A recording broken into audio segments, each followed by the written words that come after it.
You're listening to Behind the Wheel on RacingJunk.com. You've read the stories of the drivers and others involved in the sport that we all love. Now hear their stories firsthand via our all-new podcast to find out how their passion for motorsports has made life worth living. All right, we're back. We are finally. Where have we been? I mean, it seems like everything under the sun's been going on. First off, we had Winter Extravaganza 2018, which just ended. Thank God. Yeah, I mean, it's been every time I think it's over, it comes back. I mean, so welcome. It's finally 80 degrees outside. To the one. I mean, you notice my farmer's tan? I do. You like that? That's nice. Do you like my jorts? This halter top cost me $1. Okay. Oh, that's why it looks like it does. Okay. I splurged on you. Yes, it is. I am Chris Young. That is Ellen Richardson. Welcome to Behind the Wheel on RacingJunk.com. Now, if you joined us last month, you heard about the story of NHRA Super Comp driver Sarah Moldenauer. Wow. Yes. Sarah wins, which, by the way, I've been following her on Instagram. She's been blowing up, man. Of course she is. And I know you're probably becoming her biggest fan. I mean, she's not only a driver, but she's a beer wench. I mean... What's the weight of my heart? They say it's through a man's stomach. No, it's through his liver. It's through Tater's beer cup. You keep that thing full, you okay in my book. So she took that passion she developed at the age of 8 into a successful NHRA Lucas Oil Divisional Series career. And if I'm not mistaken, she just recently won a race, I believe, last week. Yeah, she did. So bless her heart. So speaking of NHRA, you recently spent some time at the ZMAX Dragway. I was out of town, couldn't join you, so you didn't have your bodyguard there. Yeah, I tried to get him there. I tried, y'all. He wouldn't join me. Well, you know, my schedule, Ellen. You know, when you're a superstar of this status. Oh, my God. You know, I mean, hey. Conceited. Walmart needed another greeter. I had to go do it.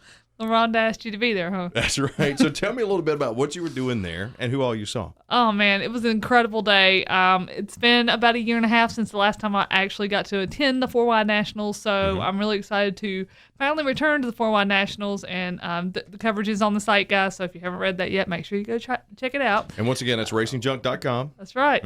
And they were advertising like crazy, the 4Wide. Yes. So was it a good turnout? Oh, it was a great turnout. Wasn't sold out, but it was a very big turnout. Everybody seemed to be having a great time. The racing was incredible.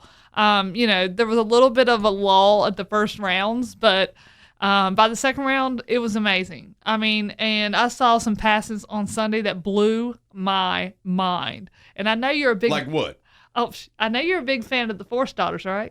Yes. Brittany. It wasn't Brittany, though. Oh, it was Courtney. Oh. Courtney was blowing doors off. Now, don't get me wrong. Brittany qualified first on Saturday, and so did Courtney. But Courtney was blowing them away on Sunday. Oh, yes, she was. Her first pass was over 300 miles an hour. She blew the whole field away. Now, was Papa Force there, too? He was, and he was doing fine, but his daughters were blowing him away. Oh, man. Now, don't get me wrong. Papa Force and Courtney both made it to the finals. Right. Actually, I thought for sure Bruton just might give that to his buddy there, but Cruz Pedregon ran away with it. Really? Yes, he did. Yes, he did. Now, don't get me wrong. I was kind of rooting for our guest on Sunday, but he made it to the final round, so... Okay.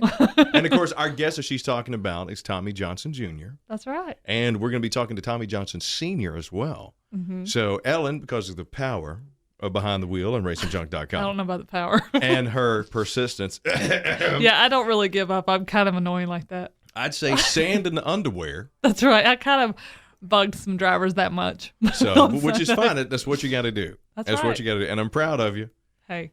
I said, you're not going to diss me. Which is why I splurged on this black halter top. That's right. Yeah, I should have took you with me. They would have talked to me right away. I know. Black is slimming. I know. I'm just saying. So I'm excited to have Tommy Johnson Jr. He's going to be coming up first, and we're going to be talking to his dad, Tommy Johnson Sr. But tell me a little bit about, set it up for me. What'd you do? What'd you say? How'd you get him? Well, I mean, I've been trying to work on Tommy Johnson Sr. since I met, Jr., going back and forth. I'm going for the older man. Yeah, she likes him older, baby. I like the older guys. 70 plus, you got a retirement account, and that thing's matured. Ellen's coming your way. I wouldn't quite say that. No, I did have an opportunity to meet Tommy Johnson Sr., not Jr., at a Greensboro Drag Racing Expo in February, and his story blew my mind. Yeah, he's got a fascinating, just amazing I mean, I always kind of have been fascinated with his son and his racing career and the fact that he drives for Make-A-Wish. It's, close to my own heart. Yes, same. So been trying to get an interview with his son for 2.5 years and not really getting much response from the team, but I know they're busy and that kind of thing. So I thought, hey, finally met the dad. What better way to get an interview with both of them? So Yeah, I thought, why not kind of put a little, push in there. And took some work. Dad was definitely interested in doing the interview and wanted to get the whole family involved. He is definitely a family man. Yeah. Gotta love it. So he set up the interviews, and before I knew it, Sunday, not everybody was quite available like I thought they were going to be, but I just, went to bug the PR guy a little bit when I got there on Sunday. A little bit, huh? And said, I'm not leaving until I get an interview today. So is that... I will camp out at your tent. is that why we have this cease and desist letter? Is that Yeah, okay? yeah. I dig it. It's okay. I told him I'd live on their tent if they let me interview him. Like it. See, I thought, I'm just going to pull the blanket right here and we'll sleep right here until he talks to me. I will become a stalker. I am proud of you. Well, I'm excited. I'm sorry I wasn't there. That's all right. It was a great time. But I'm very excited to hear this interview with Tommy Johnson Jr., which we'll play right now. So tell me a little bit about funny car racing and how you got started in funny car racing. I actually raced Top Fuel for about 10 years, and then we were parked. We didn't have sponsorship, so we were on the sidelines and got a call from Joe Gibbs. They were making a driver change and wanted to know if I'd be interested in switching over to a funny car. And it all happened because of Jim Bursett, who was my first crew chief in Top Fuel, was actually working with Gibbs' team and suggested they give me a call. So I said, sure, why not? Let's give it a try. I raced alcohol funny car for 4 years, so I had experience in a funny car. So, when you're sitting on the sidelines, I'll drive anything. All right. Well, you said you started in Top Fuel. How did you start drag racing to begin with? My dad was involved in racing. He raced, sportsman level at a local track in Iowa, and I went to the drag strip from the time I was 2 weeks old every weekend, and started racing mini bikes. And when I was 8 years old at that track, there wasn't junior dragsters at the time, so a bunch of us kids had mini bikes, and we raced them and progressed up through faster motorcycles. And then when I was 14, started bracket racing a 71 Big Nova there, and then. My dad decided he was going to get out of the car and gave me his car, a super gas car, and we went to Gainesville in 1984 was my first national event. Wow. So how did all of this turn into NHRA racing? It's just you always want to go faster. It's an addiction. You want to you can do well and compete and be successful in a category. You always want to go forward and try to move up, and we made the progression from super gas to alcohol funny car, then to Top Fuel, and then to funny car. So it's just it's not been an overnight thing. It's been a lot of years, but it's paid off. Although it's a tremendous amount of hard work and dedication and sacrifice. Everybody, how do you get to this level? And it's there's no recipe. You just continue to work and keep trying to move forward. So you've raced Top Fuel, you've raced funny car. Which, if you could have any dream, desire to run any car you wanted, would it continue to be funny car, or would you go back to Top Fuel? I enjoy funny car. It's a real challenge. There's nothing against Top Fuel. I love that. I've won a Top Fuel race in six different countries. So I just enjoy the challenge of the funny car. They're awfully hard to drive. They're very finicky, and They try to show you who's boss, and you try to show them who's boss. And when you make a good run in the funny car, you had a lot to do with it because the last thing they want to do is go straight. So it's a challenge to keep the thing going straight and keep it in the groove, and a lot of stuff happening in a short period of time. So I enjoy the challenge of the funny car the best. Now, you've had probably several heroes coming up through your ranks in funny car, and I know a lot of people look up to you now.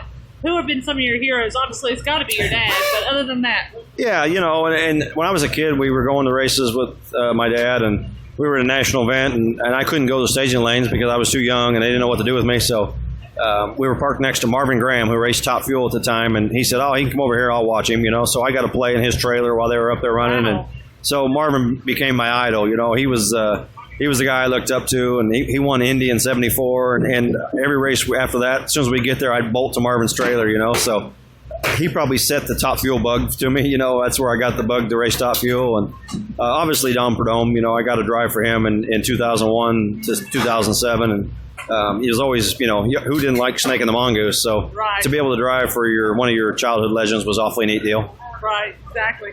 So what have been some of your favorite memories in drag racing?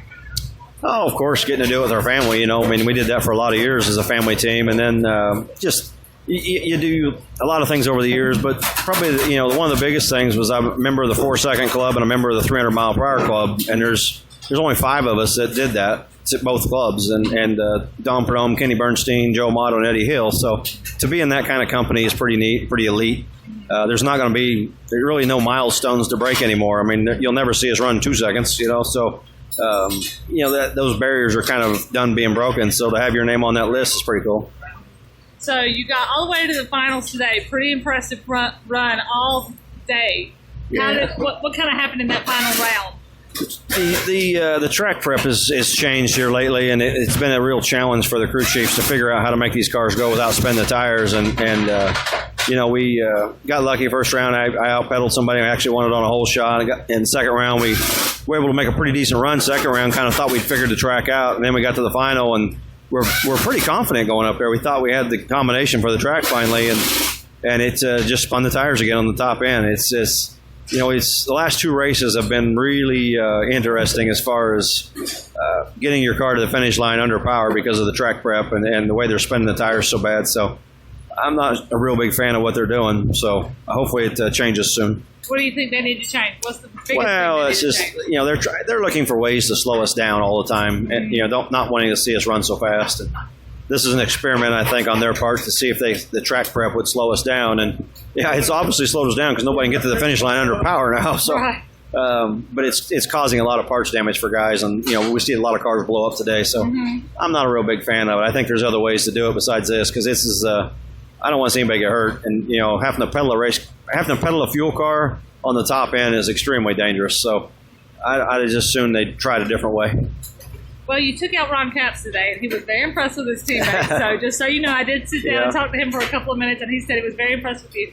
Who are some of the other drivers you still need to take down? I mean, you just about took down John Force today, so who else do you need to take down to get you need to be consistent all season, and the class as a whole right now is super tough. Oh, yeah. There's, you have to be on your game every time because the class is so tough that anybody can win the race. And, Capps and I have been teammates. We were teammates for many, many years at Perdome's and then here again. So you know what your teammates have as far as equipment because you have the same stuff. So it always makes you rise to the occasion. So, the Force teams and the Schumacher teams, and then you can't forget about the independents like Cruz and Wilkerson. I mean, they're awfully good cars, even though they're a one-car team. Right, exactly.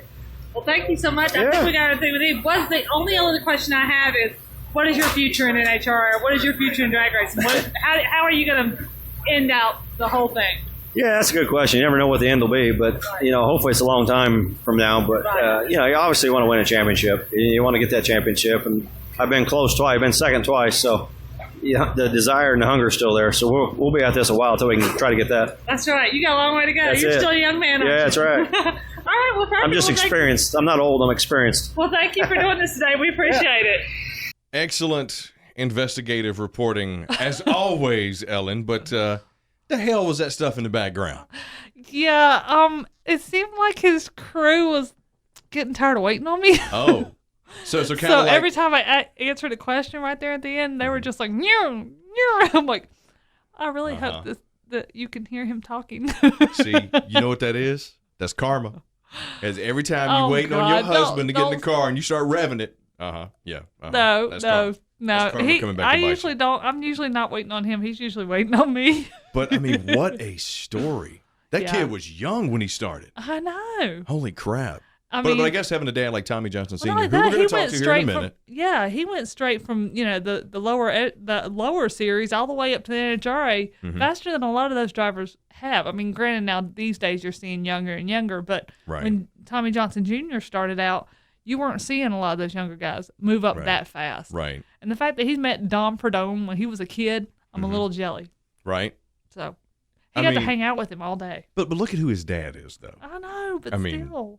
Which I cannot wait to talk to Tommy Johnson Sr. Mm-hmm. He has got a story that is going to blow your mind, not only about how he started, how he got both his kids into drag racing, but how he beat cancer. Mm-hmm. Which, I got to tell you, I'm a little skeptical, but his story will be coming up right after this on Behind the Wheel at RacingJunk.com.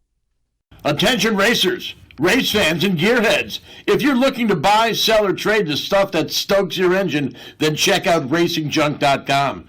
RacingJunk.com is the world's #1 online racing and performance classifieds, where you'll find what you need to rock your ride. Check us out at racingjunk.com. Racing and performance classifieds built to go fast. Tommy, thank you so much for joining us, and I understand that you're getting ready to throw some good stuff on the green egg, so I promise we'll keep this quick. That's right. I wish I was over there. I mean, if you want to invite us up to Morrisville, that's fine. No, I'll come have dinner with the Johnsons. My son's a cook and my wife, and my wife's not feeling too good, so he's doing the cooking tonight. He's had the green egg going. We got mushrooms on there right now. We're getting ready to put salmon and steaks. Oh, Yum. man. I'm coming to your house when we're done. He's leaving Hopefully. tomorrow. We don't get seen but about 4 times a year. So Right. Yeah. So, Tommy, you got a big history in drag racing. If you don't mind, tell us a little bit about that. yeah, I have a long history of drag racing. I raced for years and years myself, won a couple of championships in tracks, but never made the big show. And then when Tommy Jr. was about 8 years old, he started showing some interest. He'd like to try this. And we had they didn't have Junior Dragster, so we had a little 3-wheel motorcycle we'd bought him, and he just play in the yard with. And he started bracket racing that. I think it was ran the 8th mile in 17:20, but he won his first 3 weeks. And cute little story on that was, 4th week we went there, and he said, "Dad, I'm going to be a bad cat, aren't I?" And I said, "Yeah, yes, you are." Went out there and ran right out of gas because he forgot to put gas in it. So I told him, well, from now on, you got to work on these things, not just drive them. And he's learned his lesson well. So I guess that did make him a bad cat. Yeah, well, he won a lot. Of course, when the time he was 12 years old, he'd won the championship. Mm-hmm. I think maybe twice against the men. By then, he started racing against the men. And then at 13, he's running 120-mile-an-hour lay-down, air-shifted wheelie bar, chassis-built motor. Scared to death, running 120 miles an hour in a quarter. Oh, I bet. I got him to go over to, built him a 427 Chevy 2 and built that, and he raced that for 2 years, the youngest ET driver to ever go to the finals. He went to Denver, Colorado, and our entire team, they team race there when they go to those ET finals, and he was the last man standing. And the only reason he lost is because at Denver, we only had a break. The limit for kids for the Pro 1 was 12:50, and he ran 12:47. So otherwise, he probably won it. But then my daughter followed along. She said, "Well, I want to race." So I sent her to Trank High School. And she went out in her rookie year and got to semifinals 5 times because she wouldn't listen to Dad. I kept saying, you're a better driver than these men. You cut the lights better. And she was running Edmund Richardson at Brainerd, which was a good lesson to get her spanked. And I said, "You're going to leave on because you're better on the lights, but he is deadly on making his car run right on." I said, "Don't be lifting before the last 50 feet because otherwise you're going to get beat." And what she do, she lifted about 100 feet from the end, and he zipped right by her. But she learned her lesson because she went out in 1992 and won the Sears Craftsman Nationals in Topeka at just 17 years old, which a record that still stands today. Right. Because you can't run until you're 18, so that record will stand forever. Right. Lori Johns was a former female youngest winner at about 23, 24. So I'm real proud of both kids. But Wendy chose to walk away and go in the NASCAR world. She finished her college degree and rode down one weekend with her brother and his girlfriend to Charlotte, go to the race, and she went around and put applications in at Action and quite a few motorsports companies. And she got hired and moved down here, which is how we got down here because we kept going down visiting her and loved the weather compared to Iowa in the late spring. Early spring, yeah. And so anyway, we kept coming down here. So finally, we decided to move. We got up one morning and drove back and got to Illinois. And got the next morning, it was snowing. I said, "Wait a minute, we were in 88-degree weather in Charlotte yesterday. We're going to move." Yeah, right. And now I got 2 grandsons, and so we're staying. So Tommy, inspiring both your kids to do that and to race how they raced. What inspired you to start? Me? Yeah. It's actually, I blame it on a guy named Mike Hill. He was a couple of years older than me in high school. And his dad was pretty wealthy at that time. His dad was a doctor or something official like that. And he went out, and I had a 40 Ford coupe I'd built the engine in and stuff, and I was pretty proud of it. Thought I had a bad machine. So he went out and gave me a good thrash, and I said, you know what? Someday I'm going to have a faster car than you. I'm going to have the world's fastest car. And sure enough, in 1994, we set the NHRA speed record at 306 miles an hour when Kenny Bernstein could only run 301, 302 miles an hour. So that's pretty dramatic. And we also, no one has ever held both the NHRA and IHRA speed record at the same time. Right. And we held both the IHRA and the NHRA at the same time. Wow. So we've done some big things. He's in the Cragar 4-second club and the 300-mile club. And Wendy's took her career and went on with that. She just, after she won, she kind of just wanted to show her brother that, I can do this. Right. So she quit racing and went to the NASCAR world. That's where she got her husband, met him at Roush Racing at a Christmas party. And that's where I got my 2 grandsons. And they've been married about 15 years now. Wow. It's been a nice success story, but racing has affected our life very much. And I still race. I raced 2 weeks ago at out Morrisville Dragway out of here. Yeah. That's right. My wife says, why do you want a race car? I said, because I want to race. I can race. Yes. So I got a nice little 69 Camaro that Frank Cervelli built the engine in. Oh, wow. It runs like 650 and 1020 and a quarter. And, air cleaner on, mufflers, and just drive her out the gate and go home if you want to. But that's pretty fast for no nitrous. I want to go back to this 300-mile thing for a minute. Yeah, both Tommy Senior and Junior are part of that club. I mean, this is because this is something not a lot of people have done. Right. But what was that like? I didn't make it go. but still, what was that Dave like? Settles made it go. But how did that feel, going 300 miles an hour? Well, there were several of them doing it in Charlotte the other day. But I mean, the first time you did it, Tommy, what was that? What went through your head? I didn't do it. I never ran 300 mile an hour. I paid for it. You paid for it? And, we were in Houston, and we were not qualified. We ran muffed up the first 2 runs. It was Saturday morning. We were just trying to get in. Well, our crew chief, Dave Settles, had some tricked mags. He had all tricked up, had somebody trick up, and he put them in, and boy, that thing went right out and marched all the way, never dropped cylinder. And we radioed down to him that, hey, you just ran 300 mile an hour. When that, I saw 387 go up on the scoreboard, and I said, hey, we're in. Wendy said, no, Dad, look at that. He ran 302 miles an hour. And so we was pretty happy. We got down there, and Steve Evans says, I hate racing radios, because he already knew it. He didn't get to tell him they'd got in the 300 mile an hour club. The thing had been open for 2 years, and the last 2 spots had not got taken. And in 1 hour, both Tommy Jr. and Russell Splatt from Australia took the last 2 spots. So that's pretty good to be in the 300 mile an hour club and the Fort Cragar 4-second club. Yeah, no kidding. I did. No, I didn't do anything to it, but just paid for everything and hired the right people. Right. Now, you ran a little bit in NHRA. Am I correct about that? Yeah, I ran competition eliminator, and I ran super gas, and I had a nice Camaro. I gave my Jerry Haas car to Tommy Jr. That's how he got his career started. He was 15 years old and went to Gator Nationals. At that time, they had a loophole that if you had a driver's license, they didn't require 16, but if you had a driver's license, you could race an NHRA national event. Well, I researched all the states, and to come find out that Iowa, where we lived, had a loophole, farm kids, and we lived out in the country, so we were considered a farm kid, could get a special permit to drive at 14 between the hours of 7 a.m. and 9 a.m., and then again at 4 o'clock or 3 o'clock whenever school got out to like 6 o'clock, so they get home to do chores. Well, we kind of abused that rule, and they actually changed it after the Gator Nationals because there was 242 cars in super gas. It was all run them days, not limited like it is. And Tommy Jr. got down to 5 cars, and this was a pretty unusual car because it was a Jerry Haas Pro Stock car, Camaro with a big block Lenco, but it had a 2-barrel on it.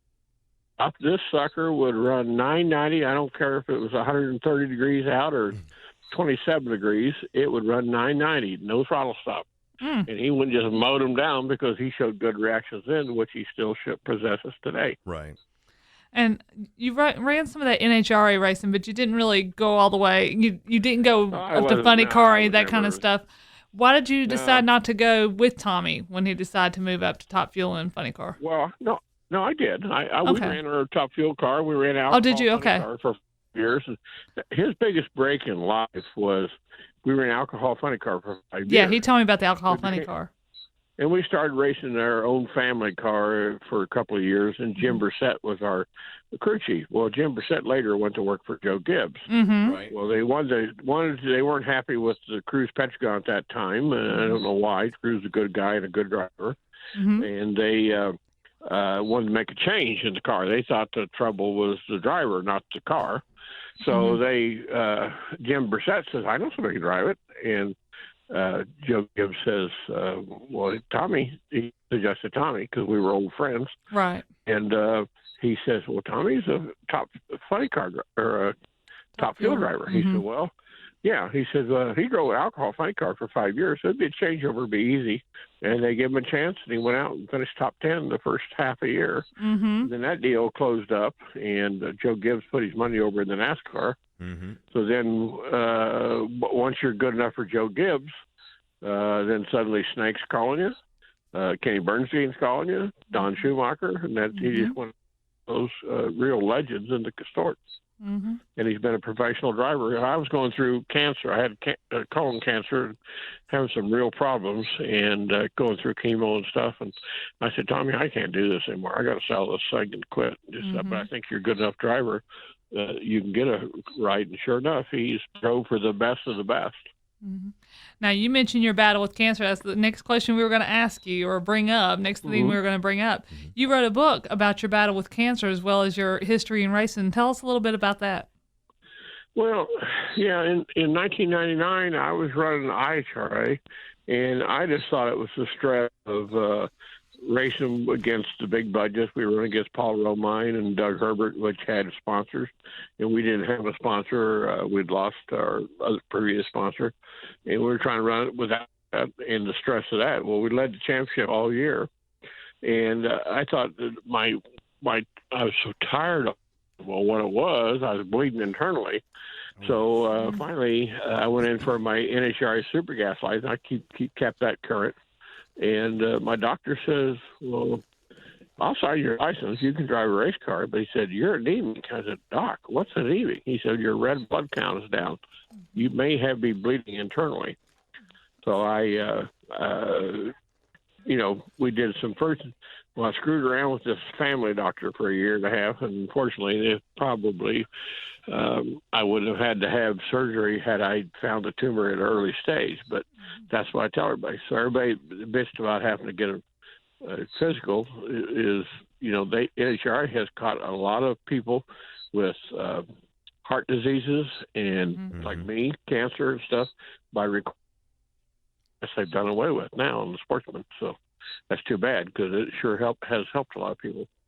But anyway, I went in and they found finally we screwed around with that doctor and went to Des Moines and had a doctor up there, and he caught it on a try. He wouldn't put me on the table and cut my insides out at April 1st of 1999. Everything went good. About 6 months of chemo, I wasn't feeling too good. So doctor's office called me, said, "Your tests come back and they're not very good. We want you to come out and talk." And my doctor says, "Sit down." Says, "I've got some bad news. We're going to stop chemo." I said, "No, that's terrific news. That stuff's awful." She says, from Bangladesh. She said, "Well, I got more bad news." She said, "This will be your last visit to this office. We're terminating all help for you." And she said, "You got a will?" And I said, "Yeah." She said, "Well, you better get an order because this is August. You're not going to be here for Christmas." So it was pretty traumatic. I about fell out of the chair. And anyway, I went to a car show the next day, and I met this lady, and that was in a wheelchair. And I said, being concerned about her, she said, "Don't worry about me." She says, Yeah, I'd been in a car wreck a year earlier, but I'm going to start therapy next week, and I'll be walking in a month. I said, that's terrific.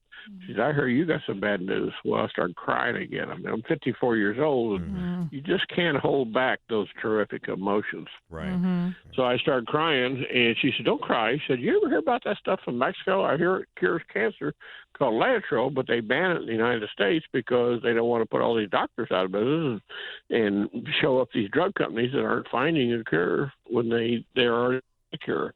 I said, no, I never heard about it. I researched it, and a friend of mine, which was our former IHRA crew chief, Tim Kushai, he was real good at computers. He found it. I had it shipped in, started taking it.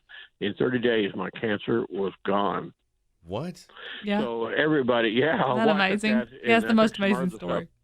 Took some herbal tea and selenium and some other stuff, whole combination of stuff. And so everybody kept, over the years after that, everybody kept saying, well, why don't you write a book and tell everybody so we can save people? Yeah, So I did. absolutely. So I posted a book 5 years ago, and I'm just getting ready for my fifth and final edition. You know, I'm 73 years old, so I'll probably taken my cancer secret back to my grave because, you know, how much longer am I going to live, you know? Actually, I'm the healthiest You one never in the know. family. My wife's the one that's having all the health troubles right now. She got a hole in her stomach, got a bad heart. Well, you got to have her You know, take so- whatever you were taking. Maybe it'll help with that too. No, it wouldn't. It wouldn't. It was just good for cancer. But, you know, You never know. what I'm most proud you can tell I'm real proud of my both kids Yeah. at Absolutely. national NHRA national event events. I want to be remembered for the people that I saved. You know, I'm going to tell you right now, 90% of the people that read my book, because I explained in there what I took, how much I took each day, where to get it, and sadly how little it costs compared to chemo, which is ridiculous. It has lots of side effects. Right. What I took has no side effects. That's nice. Very nice. This That's is- how I this want. is That's how I incredible. want to be remembered. All them people that I helped, and I'm just real proud of that. Lets me sleep real good at night. So, Tommy, you know, this is a great chance to plug it. Yeah, tell us the name of the book. Yeah, give me the name of the book and where can we get it? Because I'm Well, baffled by this.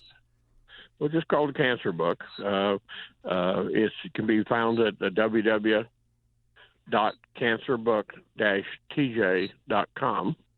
And I can tell you this, you would believe that some of the people that bought his books from me, Rick Hendrick and his friend Larry Matthews have bought 21 books from me. I still carry Rick Hendrick's first $20 bill. The books are $20, and I still carry his $20 bill from the first one. He parted with a 20? Ow! Embarrassing, but I said, yeah, I tell you, but famous as Rick Hendrick is, I would have gave him that book. Yeah. And just Yeah, so but I could brag he was that willing to Rick buy Hendrick it from you. Let him. Yeah, and then the Oh, fact that he he is parted with the not money. I mean, willing. come on.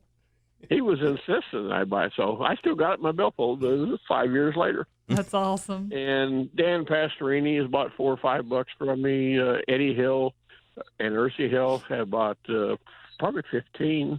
My best customer is Arlene Johnson. She's probably bought Warren's wife. She's probably bought 75 books from me. So Wow. yeah, and I've sold so many things. I've sold a ton of doctors. One of them was one of the chief doctors for the Denver Broncos.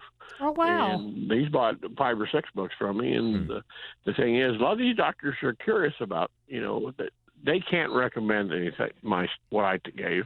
Right. And even I can't recommend. I can only tell you my story. Yeah, they have to Right, follow with the FDA. Yeah, yeah. Well, they'd lose their license. Be And that's- lawsuits all I don't over the blame- place. I don't Yeah. blame the doctors. That's all they've been taught in medical school. Mm-hmm.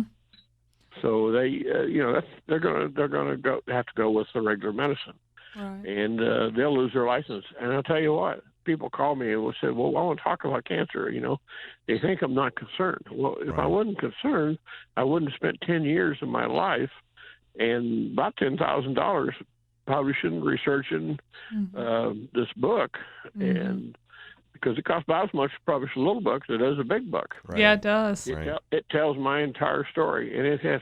I'm so proud. Here's the deal: 90% of the people who get my book agree that with me, what I took and everything. Well, they let their doctor talk them out. That leaves 10%. There's the remaining 5%. It's too late for the time they get the book. They're not going to make it. I Right. don't care what you get them. The prayer is about the thing you do for them. Mhm. Well, at least 5%. But I can tell you this, truthfully, I hear back from so many people or their families, and they say, you know what, my son and my daughter, my mother, my dad was completely cured by what you took. I'm so thankful.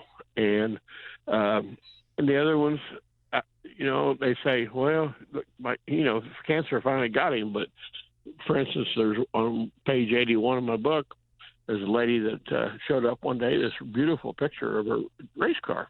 Mm-hmm. And her and her husband in a race car, Super Comp car, and it was painted to match my book. It said "Inspiration Tommy Johns Jr." Oh, nice. She says, "You gave me." My doctors gave my husband 2 to 4 weeks to live. Mm-hmm. You gave me 2.5 years with my husband. That's amazing. I said, man, could I use that in my book and kind of dedicate it to him? And she said, absolutely. That's why I sent you that picture. And That's you know what? amazing. I never knew them people, never heard anything about them, but I was so proud of something like that. But I get lots of stories like that. Tommy, That's that is amazing. fantastic. And you mentioned something that, you want to be remembered for the lives that you saved. And I know you also have a business that aids competitive drivers out there. Tell me a little bit about that and some of the work you're doing there. Well, I build alarms and GPS tracking units for enclosed trailers. NASCAR, I do real well, and IMSA, and like 24 Hours Rolex. 2 years ago, finishers 1, 2, and 3 of the 24 Hours Rolex of Daytona was all had my complete alarm, GPS, smoke detectors. I make some unique products. They all had that. I was very proud of that. Well, what I did, I sent them all an email and told them thank you. I said, I didn't have a damn thing to do about you winning, but I said I kept your trailers safe so you could win. You'd be amazed how many trailers get stolen at these races. It amazes me. I don't know how these people had the gall to steal a trailer. Well, I just can't believe Brad Anderson and Jay Payne, two very well-known people in NHRA, just got their trailers broken into. Yeah. And I talked to Jay, sent him some information on them, and he hasn't bought yet. What the hell is the matter with Jay Payne and Brad Anderson? It's not like they don't have the money. They just want to spend money on the car and nothing else.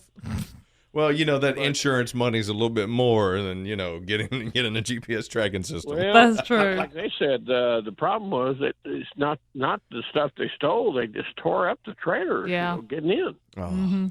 They had, I can't remember which NASCAR driver it was. You might remember, Tommy. There was it Joey Gacy? I'm not sure if that's right. There was a NASCAR driver that had their rig stolen, and they found it later. This was like either this year or last year. I can't remember. I just remember seeing the story. And by the time they found it, it was on fire on the side of the road. Oh no! Oh yeah. And I can't remember who it was. It wasn't a well known. I think it was an Xfinity driver. Teams here 2 years ago, we had a real odd storm, a little snowstorm, and it was for the Atlanta NASCAR race. And one of the smaller teams didn't have a big budget. Yeah, this was a small team too.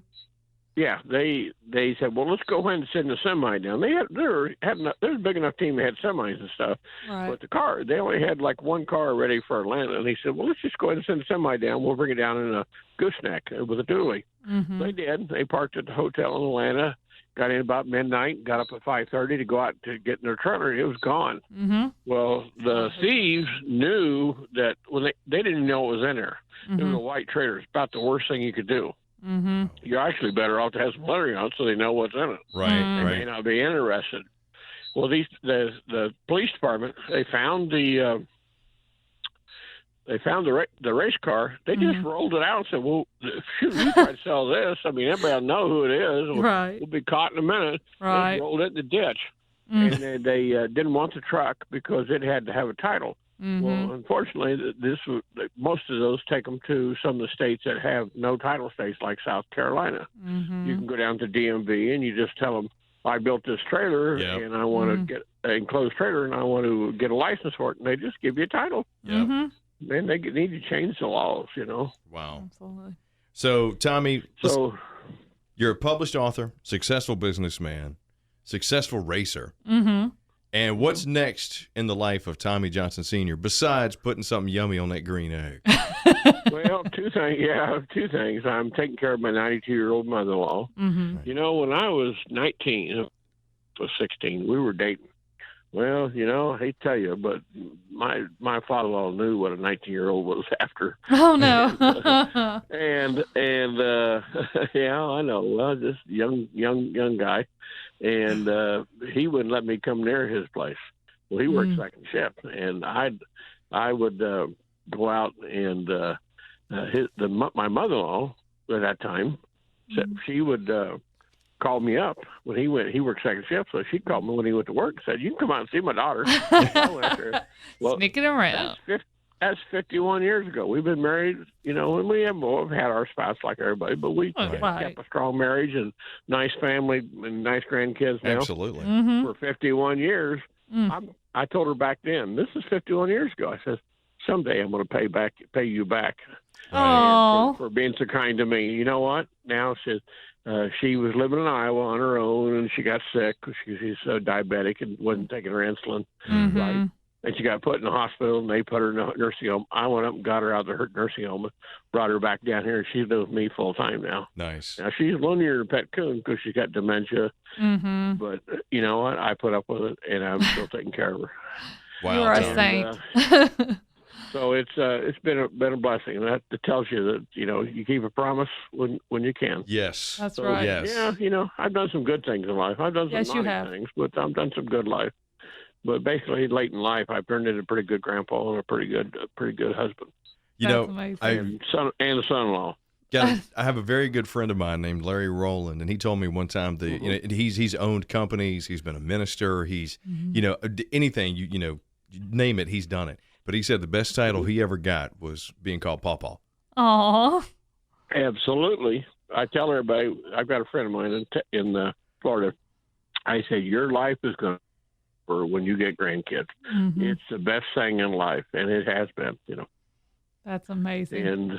And I got this little, he's 13 now. Of course, he's starting to lose interest in Junior Dragster because he's got interest in girls. But this weekend at ZMAX, he packed the chutes. And I was going to say, I saw him, and he seemed to be working with the crew on Sunday, so you got to give him that. Well, this weekend, my wife, as you know, was in the hospital last week, so she couldn't go.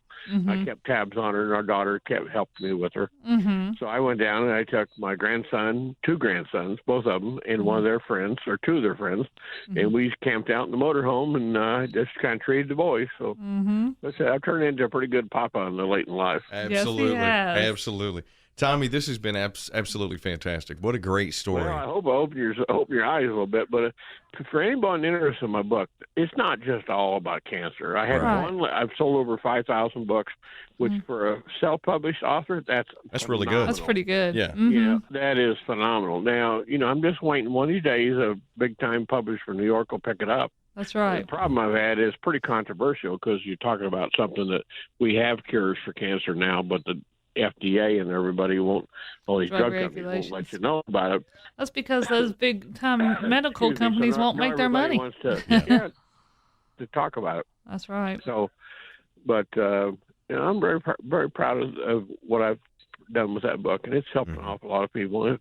My goal in the beginning was, if I say one person, it was worth the price. Absolutely. It cost me to publish it. Yes. And Tommy, what's the link to the book again?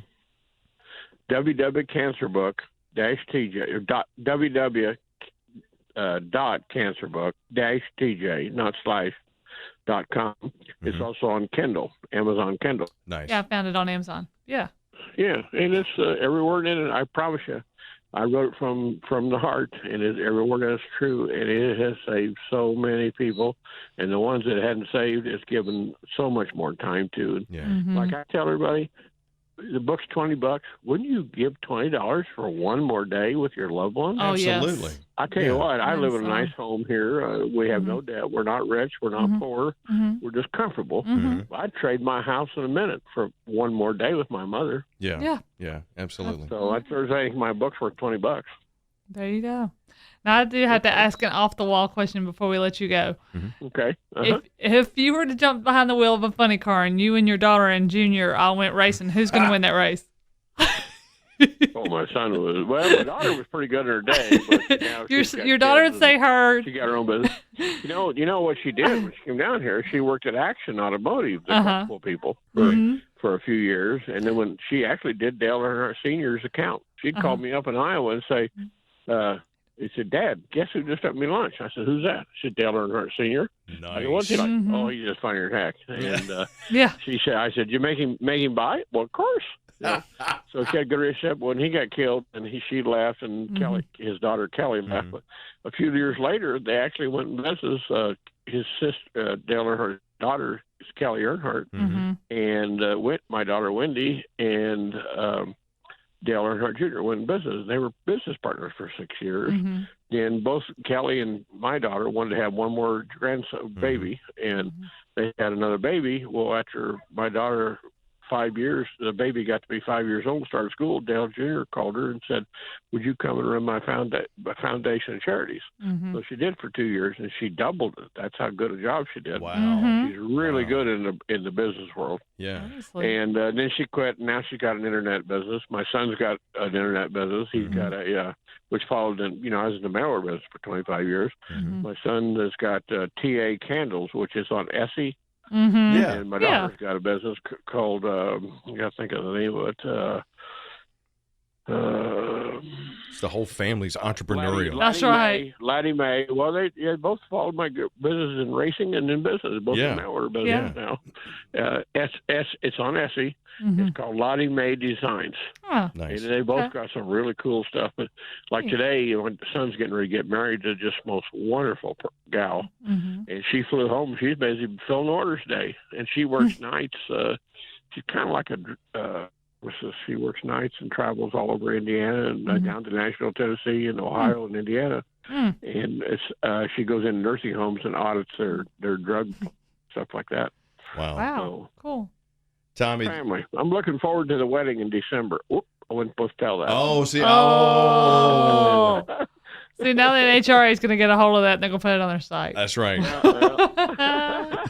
Tommy. Yeah, that's all right. It's going to be in December, and we can't wait. I bet you can. Well, we're excited for you guys. Man, I am just sitting over here glowing. Thank you so much. This has been fantastic. I'm the social butterfly in the family. Yes, you are. I don't know. Your son was quite the butterfly on Sunday, and he was in a great mood after the race, so I'm glad I got to talk to him then. Yeah, good. Great the final. His car, he was actually ahead of Cruz at half. Yeah, he was.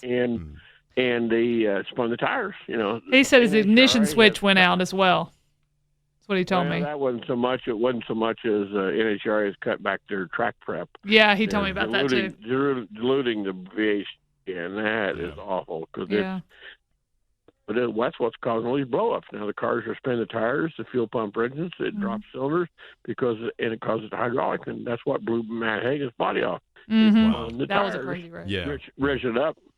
Well, it's going to continue until NHRA made a bad step there. So.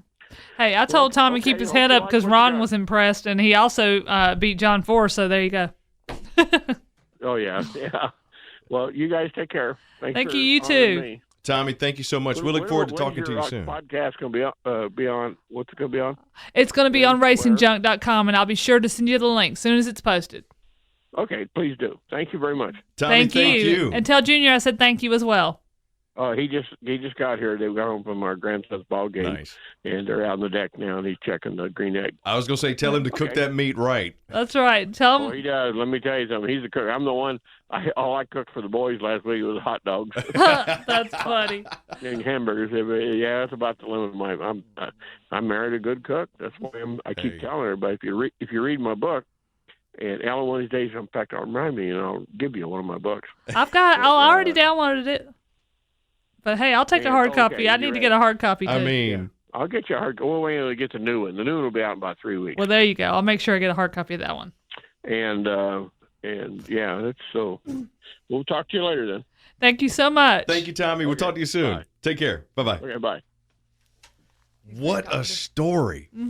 I mean, he's talkative, but you know what? That's what he's great. He's phenomenal. I met Tommy Senior, at a Greensboro Drag Racing Expo car show a few months ago, back in February, and he and I stood there and talked for an hour and a half, and I mean, I just fell in love with the story. I was like, this is going to be Chris's favorite guest so far. I wish they could see my face while he was talking. I know. I mean, He's I was so going impressive. from smiling to concerned to holy crap, wowed by this cancer book. Mm-hmm. And I mean, obviously, I am extremely skeptical with everything. Right. You know this. Oh, of course you are. My glass. Look, some people say it's a glass half full, a glass half empty. I'm the one going. It's usually empty because he drank it all. Yeah, but I'm usually going. Why does my glass have pee in it? That's how I am. So Oh my God. that's got to be. Yeah. Surely, I mean, he was given like 2 months to live, and he starts taking this stuff, and before you know it, he's better. It can't be Cured. real. It can't be. Real. No, I mean, he's a living example of it. I Yeah. believe what he says, but I mean, I've heard of these kinds of miracles before. I mean, sure. I've known other people to be cured as well. I mean, a lot of it's prayer, but a lot of it's, I mean, there could be a cure out there that the FDA is just not allowing to come out because, let's face it, how much money would really be made if cancer was cured? I mean, here's what I don't get.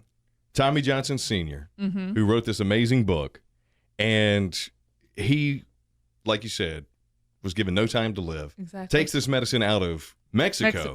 Mm-hmm. And is just cured within weeks. Yeah.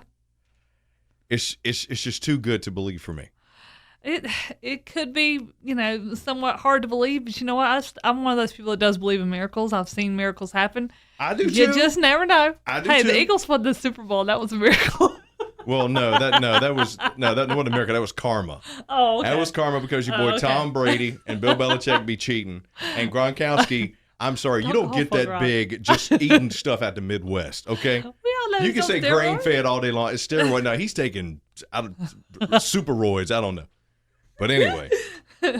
Look, this has been a fantastic. Ellen, you did yeoman's work putting these together. I don't know about that. Going but from junior to senior, Tommy Johnson, hearing about the family, hearing about the stories. Mm-hmm. This has been a great episode. they really are a tremendous family, and you could tell that they are very close. I mean, realizing when I went to Tommy Jr.'s holler and his tent on Sunday, Mm-hmm. and seeing that he had family members out, that he was actually working on his car with his crew, that he spent time with his crew. He's not just hiding out in his trailer. And let me tell you, there were a lot of drivers hanging out in their trailers, not wanting to come out and talk to fans. I never or will anybody understand else. that.